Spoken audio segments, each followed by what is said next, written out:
Hello, world. It's another episode of the Up Watching Hawaii podcast. I'm your host, Ski Mask Murphy. If my voice sounds a little tired, that's because I am. I had a long day of work. I actually was not going to record an episode tonight and have it be 2 days in a row. I didn't drop anything, but in the late hours of the night, a bombshell has been dropped. I mean, I have it up right now to read it myself, but yeah, Ross Dellenger of Yahoo Sports dropped the big article at 11:33 Eastern Standard Time, which lets you know I am recording this late. I stay up late to record these episodes to get the whole day's worth of things that happen in. Lucky for me, the whole day's worth of stuff just happened and it came in at the end. I was thinking, oh, I could make an episode talking about how Ward Emanuel and Sharon Moore of my university finally got the deal done, which technically the deal was already done. I could have went on that, but I was like, tired, long day at work. But Ross Dellenger has put it out there, and it's circulating. ESPN, it took them an hour to get it up there themselves.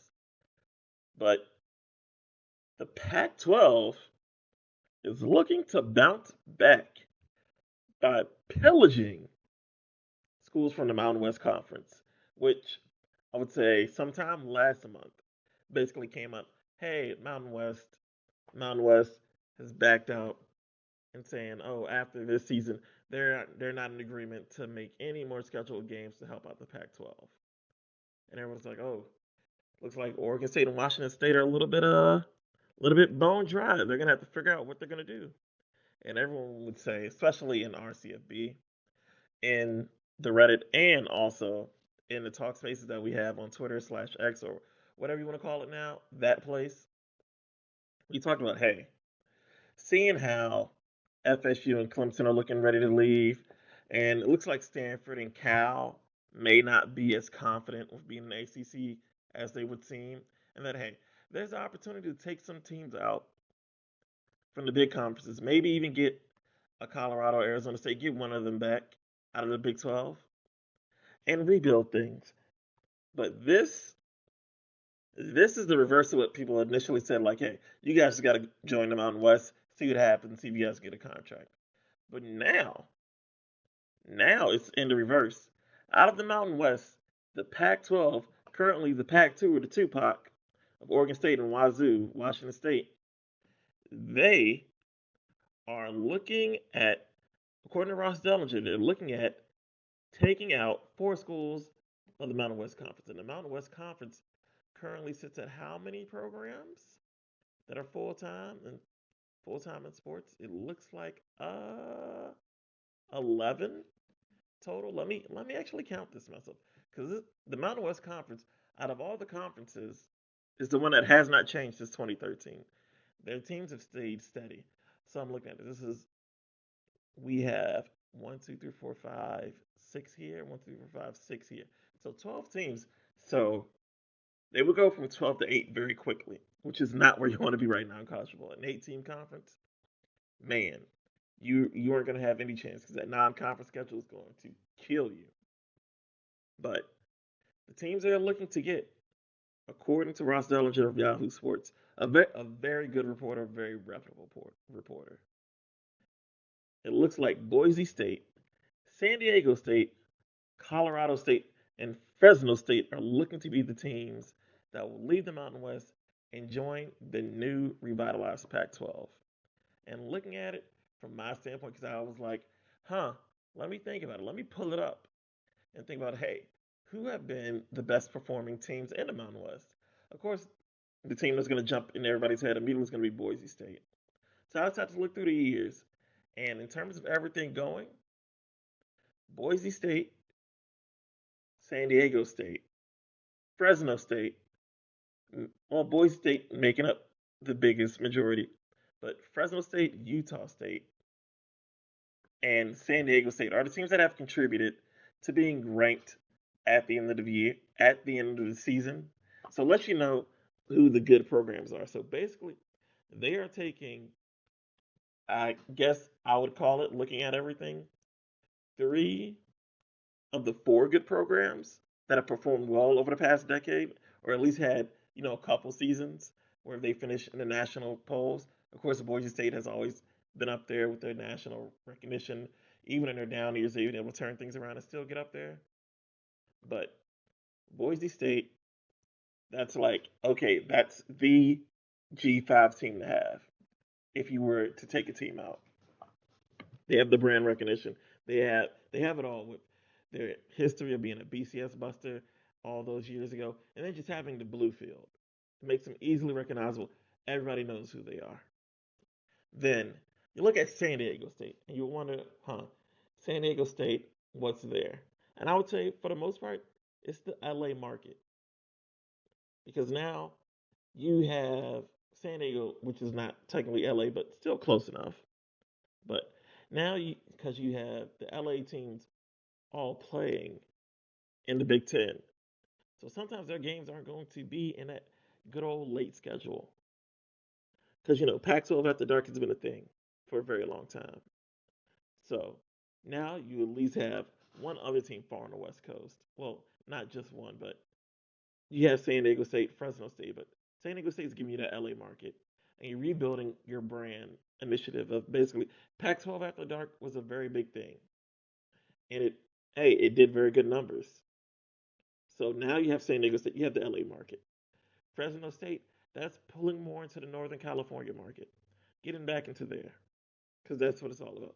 Sometimes it's about markets that you can pull from, then also it's all about national TV recognition, which some of these schools may be able to pull off. Fresno State has had success with a very good basketball program for some years. It's been up and down, but you get that out there. And then Colorado State seems more of the interesting choice. I think this would be them putting their faith in Jay Norvell because I said Utah State, had a few seasons they finished ranked in a, as a ranked team nationally while they were in the Mountain West.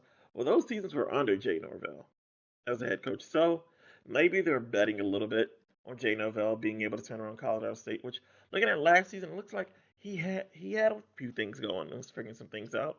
And then also maybe bank going, getting a little bit of rub off because we're heading to the Rocky Mountain Showdown this week, which is the rivalry between Colorado State and Colorado, which just stopped being played in Mile High Stadium. Now they play on their respective campuses.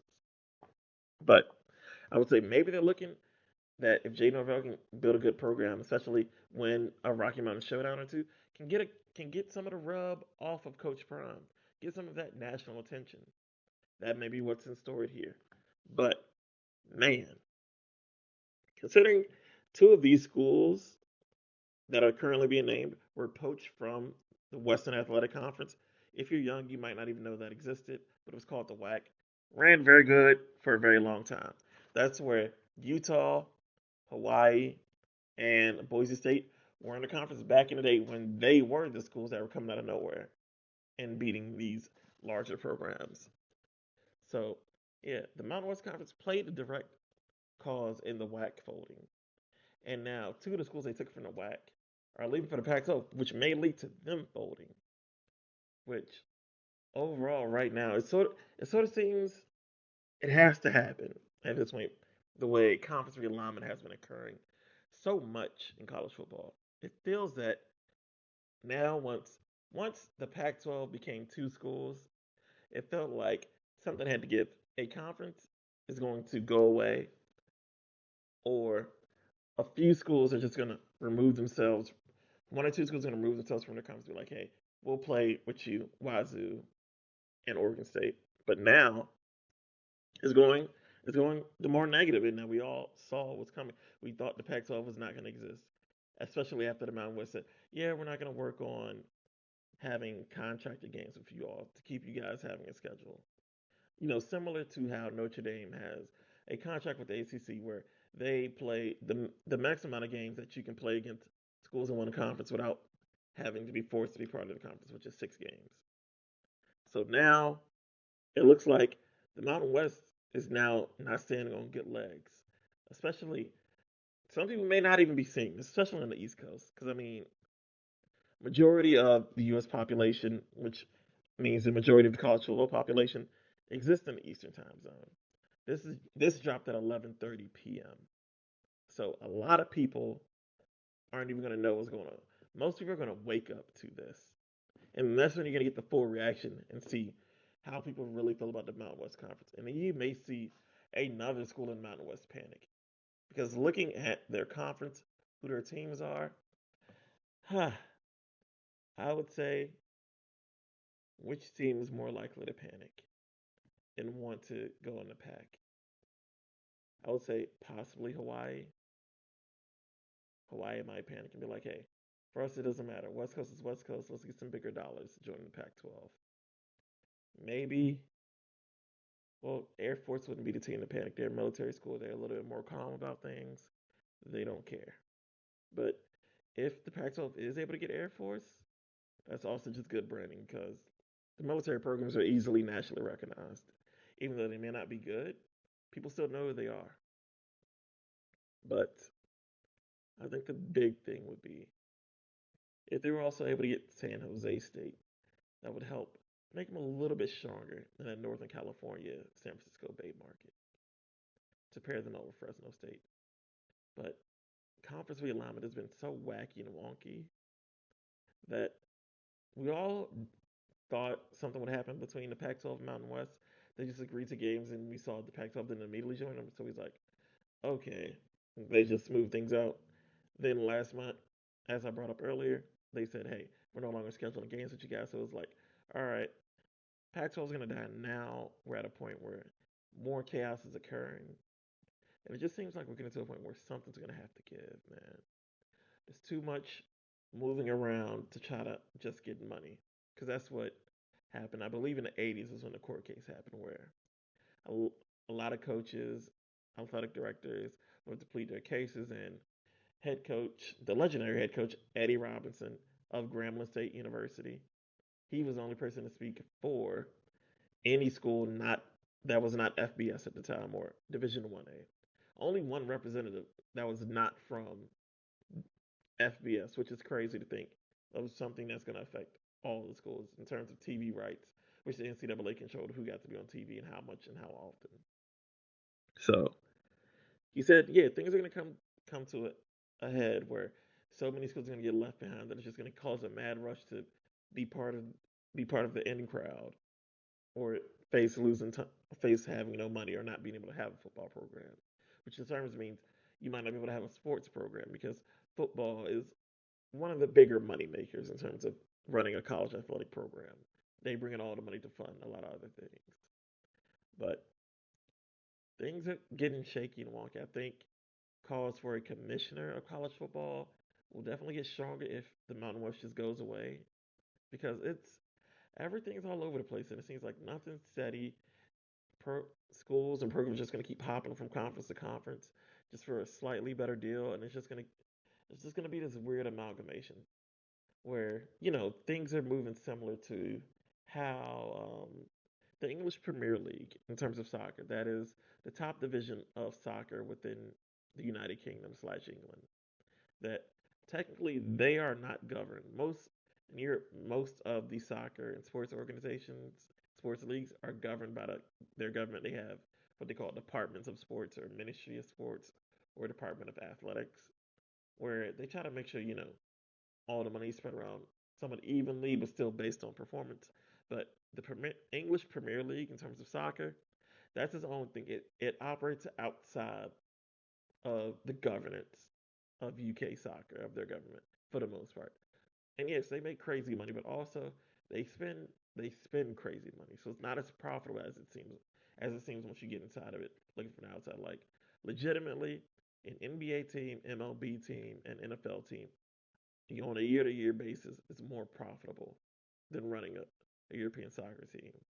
And I feel like this is runaway, no structure, no government type structure, even with the NCAA really, of how teams are going to get money and money's being divvied up. It can lead to a little bit of chaos in that we may see some school programs just fold or move back down. Similar to Idaho, University of Idaho. They were up with the FBS for a long time, then they moved down to FCS, and look at the success they're having, which is, Big Sky Country in the FCS is the most dangerous place in the world, honestly, for football. They play hard. Them, Eastern Washington, North Dakota, South Dakota, North Dakota State, South Dakota State. Oh, that Montana State. Up there, where it gets cold and snowy, they play some real football. But I just want to end this by saying that, hey, if this is truly the end of the Mountain West, it was good knowing you. We may need, like we had a requiem for the Pac-12 and a requiem for the Big East. We're going to need a requiem for the Mountain West Conference because some decent things and good things have happened there because, you know, technically, I believe I have to look at the stats, but I still believe it to be true, especially after watching a YouTube video made by a content creator on their name, Empire. He makes very good college football based videos if you just wanted to go through that and explore history. But one of his videos did focus on the rivalry between Fresno State and Hawaii, which may very well be actually the highest scoring rivalry in all of college football. I believe both teams typically were averaging 30 points apiece against one another for a very long time. So if that was to be broken up, that would be a little bit sad, and that should probably be in the videos for the Requiem for the what Mountain West Conference. And appreciate you all listening to this podcast. A little tired because news broke very late. I had a long day, but if you're still here listening, I just want you to know I appreciate you listening, and that I'm trying to build this thing up the best I can. Just I'm just a crazy guy in Virginia who loves college football and just spouts off his knowledge and rants and tons of random things. And if you like it, I love it. Leave a like, leave a comment, subscribe, tell your friends, tell your dad, tell your mom even. She might like college football, you don't even know it. Maybe she just needs to hear somebody talk crazy like it's morning radio and she might fall in love with it like you did. But this is the Up Watching Hawaii podcast. I'm Ski Master Murphy. Thank you. Good night. Stay blessed. And well, fuck all that nonsense. I mean, still stay blessed, but we're not done. So, yeah, shit's going through tonight. Everything I said technically before was potential, but now Brett McMurphy, shit, I always forget who he works for. Action Network HQ, which never really fuck with Action Network, but Brett McMurphy, also another reputable reporter. Sorry, I changed the recording style. Just you know the shit's an emergency because I sound totally different. But yeah, Brett McMurphy, he just stated, goddamn, that yeah, they're all leaving immediately. Like it's going to be announced. Probably by the time you hear this episode, it will be announced because they said they're announcing it Thursday morning, and they're going to join and start playing in 2026 in the Pac-12. They're going to join, and that that the Mountain West is going to receive $111 million for the exit of these four schools, which breaks down to $17 million exit fee per school, and then $43 million that the Pac-12 has to pay to the Mountain West because they're taking four of the schools which were already a part of their scheduling agreement. So some pettiness, well not pettiness, but some money being made, but I don't think that $111 million is going to stop the Mountain West from fading. But yeah. And also, here's another situation. So the Mountain West isn't fully faded, and the Pac-12 isn't fully there. The Mountain West will be at 8, the Pac-12 will be at 6. To be fully standing as a FBS conference, you have to have a minimum of 8 schools. So, if the Mountain West loses one more school, they're done for. But also, the Pac-12 still needs to find 2 more schools. So, shit's about to it's about to fucking go down once they announce this shit in the morning when you're hearing this, or probably before you even hear this. Good grief. Y'all be safe out there. Thanks for listening to my podcast. Sorry I had to add this on the end, but hey, shit moves quick in the world of the internet. God damn.